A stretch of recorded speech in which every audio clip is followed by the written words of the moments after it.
A simple coin. Yet in this man's hands, it became a tool for transmitting intelligence. When federal agents stormed into the room, he showed no trace of panic. All he asks is that the palettes be cleaned or the paints will go bad. He looks like an old man who's obsessed with painting.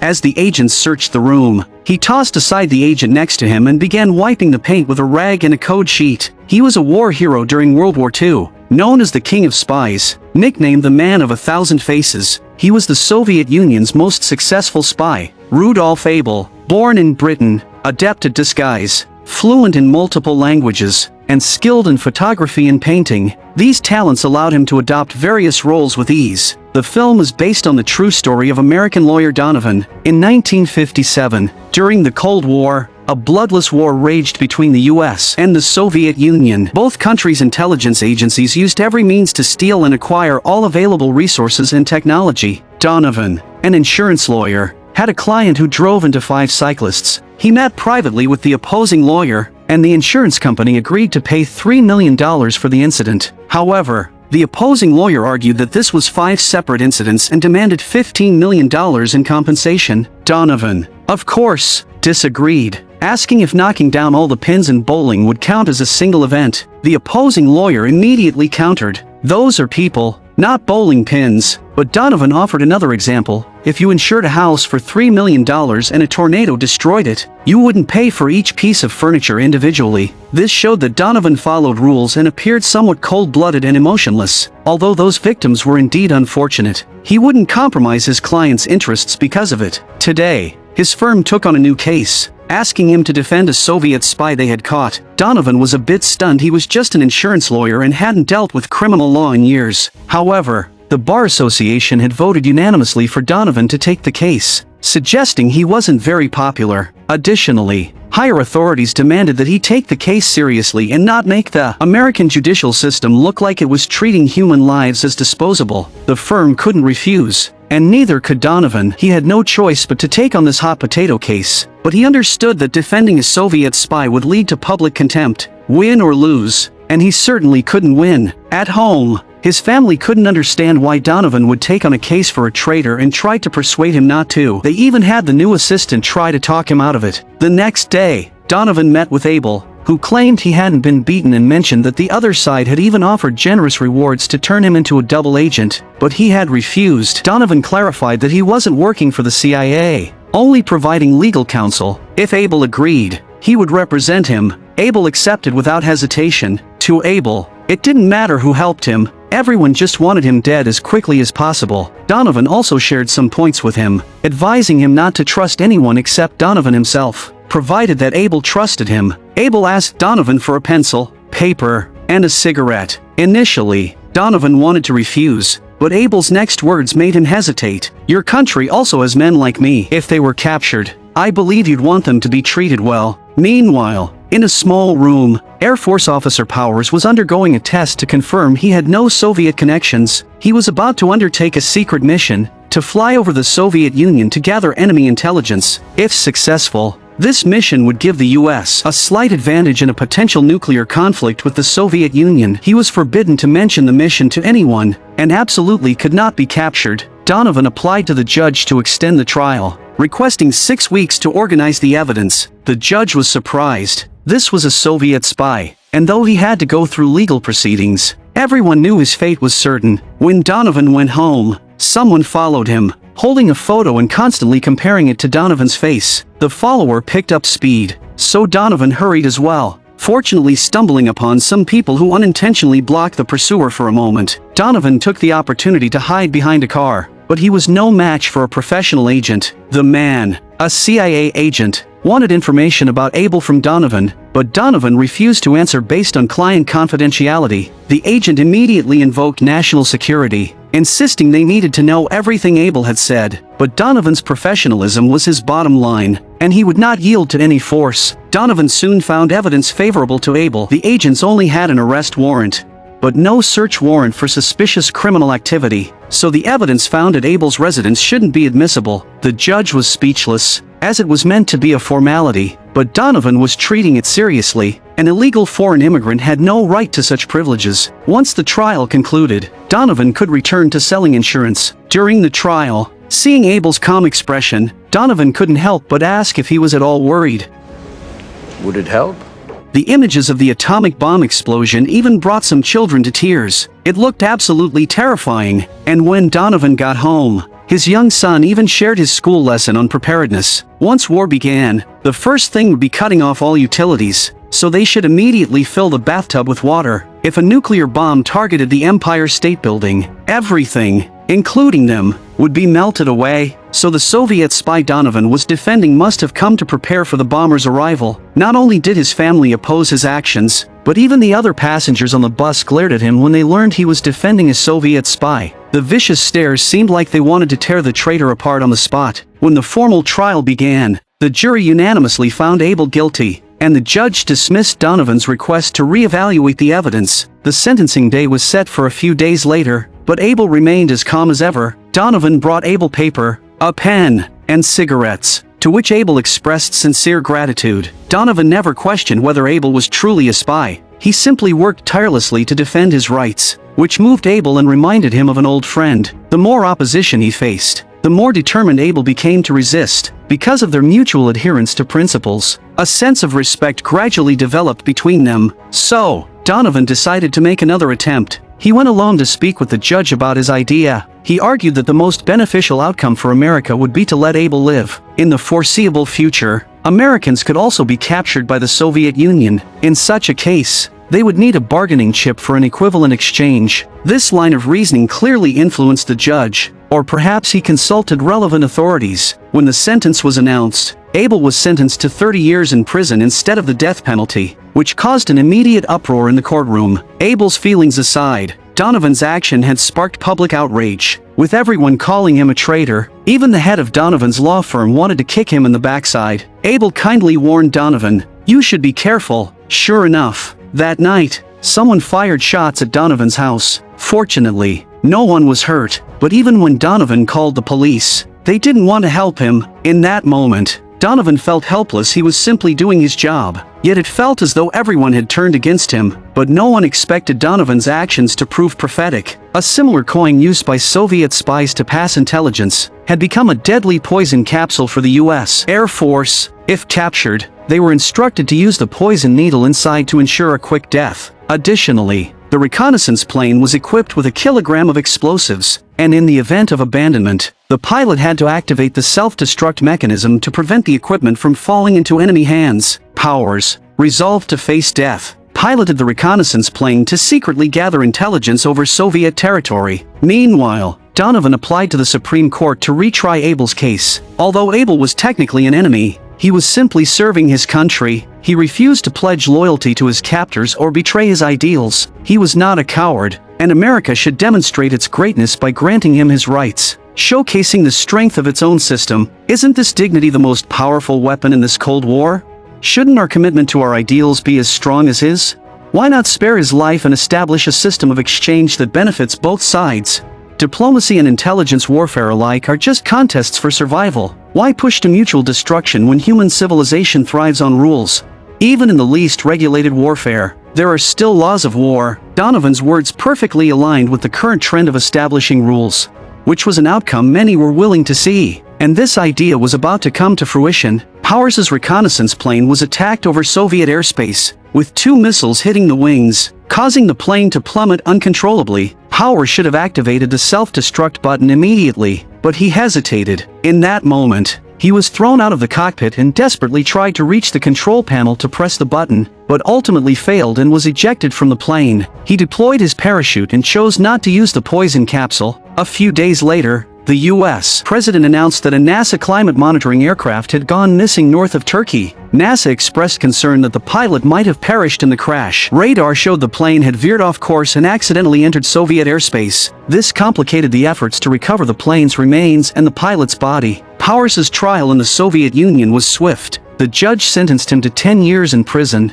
with only the first 3 years in a penitentiary. Everyone in the courtroom rose to applaud. Unlike the American justice system, Soviet courts showed greater leniency. the CIA approached Donovan. As his suggestion was about to become reality, the Soviets hinted at wanting a prisoner exchange. They had captured Powers. However, they didn't want to acknowledge that Abel was a Soviet citizen, so they used East Germany to facilitate the exchange, an arrangement both sides wanted. Both men held classified intelligence, and the longer they remained detained, the greater the risk of leaks. So the CIA sent Donovan for the negotiations, as he was a civilian, sparing both governments from direct involvement, since the Soviets didn't recognize Abel's Soviet citizenship, and the US didn't recognize East Germany as a sovereign state.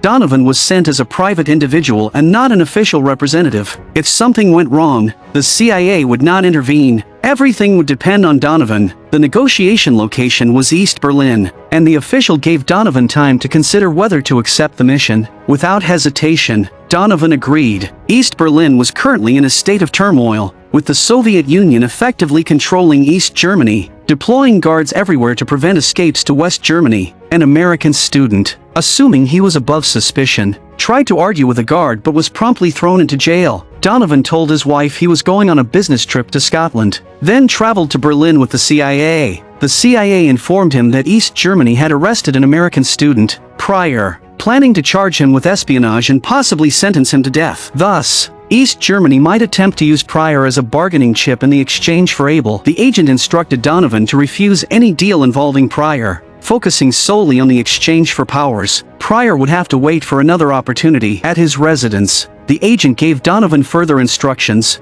advising him to memorize the phone number, avoid carrying a map, as only American spies used maps, and to stay away from the Berlin Wall, as crossing it would result in immediate gunfire. The next day, Donovan followed standard procedures to enter East Berlin, only to encounter a gang of young thugs. The young thugs helpfully directed him to the Soviet embassy but demanded his coat as a guide fee. Donovan arrived at the embassy, stating that he was there to see Mr. Vogel, the person who had contacted the CIA and Abel's family's lawyer, responsible for negotiating the prisoner exchange. However, he didn't see Vogel but instead met Abel's wife and family. Then, the embassy's deputy secretary appeared, explaining that Vogel was German and therefore not allowed to be present there. The two began discussing the terms of the prisoner exchange, with the deputy secretary proposing several suggestions that Donovan firmly rejected. In negotiations, Donovan rarely met his match. He insisted on an in-person exchange. The secretary finally shared his candid perspective. Abel had been held for quite some time and might have already revealed significant intelligence, whereas Powers hadn't revealed anything, making the exchange seem unfair. Donovan immediately countered, saying, "So, you're suggesting we'll only agree if Powers talks? If Abel dies in an American prison, the next Soviet spy we capture will understand that keeping silent is their only chance of survival." This cycle of distrust had to end. Donovan argued, if both countries made the wrong decisions, the consequences could be catastrophic. That's why they were having this conversation, a dialogue the two governments couldn't hold directly. The secretary agreed and promised to consult Moscow. Although he warned Donovan that many opposed the exchange, he asked Donovan to return the next day. But Donovan added another demand: Abel's exchange should include the student, Pryor. The deputy secretary was taken aback, protesting that Pryor had been detained by East Germany and that he had no authority to negotiate his release. Following the address given by the deputy secretary, Donovan found Vogel, who outlined his terms. They wanted the U.S. to recognize East Germany as a sovereign state before the Attorney General would discuss Pryor's release with Donovan. Donovan quickly explained that he had no official status, he was only a private citizen. Vogel countered, "If you don't represent America, then I don't represent East Germany. I'm merely Abel's lawyer." He suggested a simpler deal, exchanging Pryor for Abel alone. Back at his lodgings, Donovan updated the CIA agent, who expressed frustration, reminding Donovan that his orders were to focus solely on Powers. The agent scoffed, saying, "Don't act so righteous. You don't actually want to save Powers because he didn't take his own life upon capture. He's now the most despised person in America." Meanwhile, in a Soviet prison, Powers endured relentless interrogation, doused with cold water and forced to undergo repeated questioning. They wanted every detail of the reconnaissance plane, including how it could fly at such high altitudes. By contrast, Abel was treated almost like a respected elder, with agents politely waking him and asking if he would share any information before flying him back home. The following day, Donovan met again with the deputy secretary, who informed him that Moscow had agreed they would exchange powers for Abel. With the exchange scheduled for Saturday morning at the Glienicke Bridge, the two raised their glasses to celebrate the successful negotiation.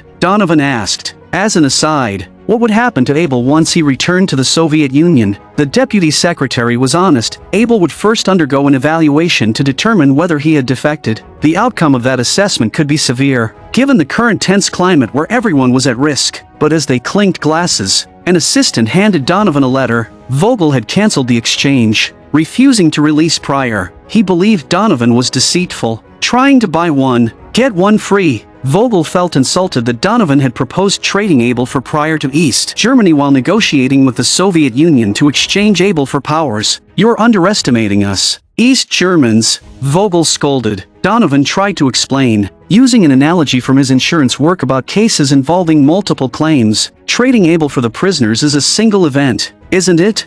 Vogel was nearly furious, exclaiming, "You made an agreement with the Soviets on our soil without consulting us? That's your negotiation style? Forget this deal." Vogel no longer wanted any part of the exchange, but Donovan wouldn't back down. He insisted that if Pryor wasn't included, then there would be no deal at all. On his return trip to Berlin, Donovan witnessed a terrifying scene on the train. Those attempting to cross the Berlin Wall were immediately gunned down, deepening his horror of war and solidifying his resolve. At a restaurant, Donovan learned that the Soviets had agreed to exchange powers, which pleased the agent. But upon hearing that Donovan still wanted Pryor included, his frustration returned. The agent mentioned that East Germany's Attorney General had called that morning to request a meeting with Donovan. The agent advised against it, stating that the agreement with the Soviets was settled, and he didn't want Donovan ruining it. Ignoring the agent's advice, Donovan went to the meeting. The Attorney General was prepared to exchange Pryor for Abel, but upon hearing that Donovan wanted both Powers and Pryor, he lost his temper. Taking a phone call, he left Donovan waiting.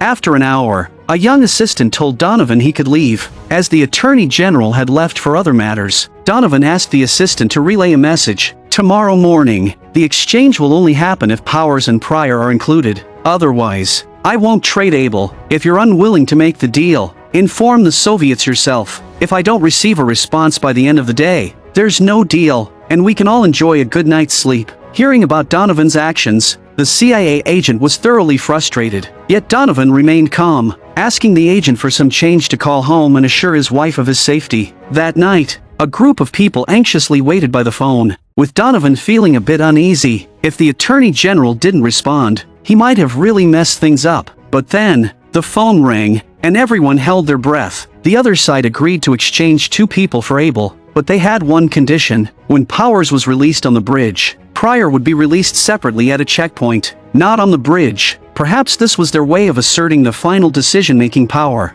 or maybe it was a gesture to save face. At dawn on the Glienicke Bridge, both sides were ready, with snipers positioned and awaiting orders. Abel was brought out and shook hands firmly with Donovan, expressing deep gratitude. He knew it was because of Donovan that he was alive and returning home. Soon, Powers was also brought out, and both sides prepared to exchange prisoners, but there was still no word from East Germany about Pryor. Donovan couldn't help but ask Abel, "Aren't you worried you might be executed when you return?"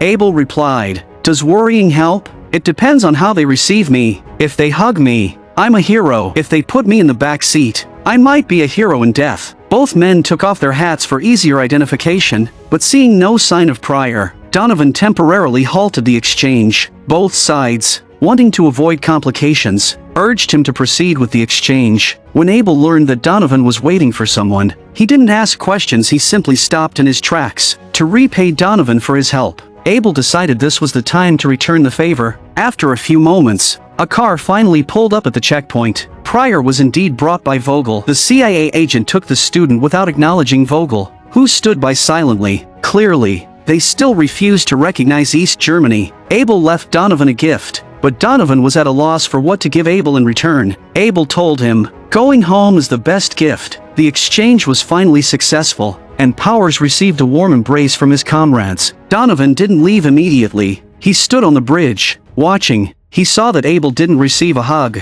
Instead, he was placed in the back seat of a car. Watching the car slowly drive away, Donovan felt a heavy weight in his heart. On the plane, Powers eagerly thanked the agents, but none of them responded. He explained to Donovan, "I didn't say anything, not a single word. Donovan reassured him, "Don't think too much about it. A clear conscience is all that matters." He opened Abel's gift, a portrait of himself, just like the figure Abel most admired from his past. A man who stood tall, unwavering. When Donovan returned home, only his wife was there to greet him. The children, however, were inside watching the news about Powers' successful return to America. The president had also pardoned Abel, displaying America's dignity. The broadcast also acknowledged the contributions of New York lawyer Mr. Donovan. The children turned to their mother, asking, "Wasn't Dad a traitor?"